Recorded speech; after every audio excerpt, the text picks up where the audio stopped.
One of the buzzwords in the diversity and inclusion space is unconscious bias.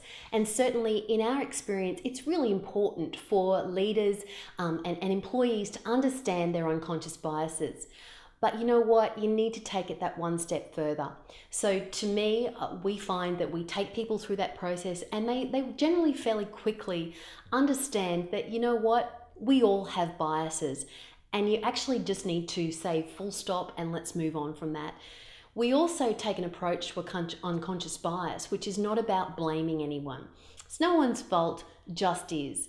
But how does it start to play out in the way that we work day in, day out? So we get leaders to focus more on the practical application of unconscious bias. So what about informal mentoring? Have you ever been mentored before? How did you get picked? Who have you picked?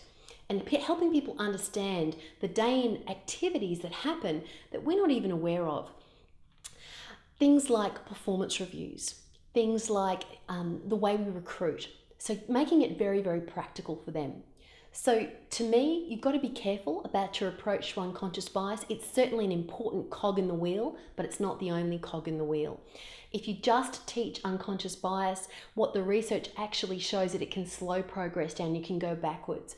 Because the thing is, if people are actually a little bit nervous that they might be biased, it'll actually freeze them to inaction, because it's human nature when you think that you might upset someone and you're not quite sure what to do, that you actually do nothing.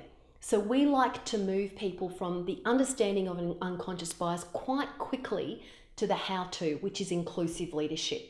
So yes, please jump in and take a look at some of our unconscious bias programs, because it'll get people up to speed really quickly, but you'll also find that we'll get them really focused on the practical elements of unconscious bias quickly, and that's what it's all about.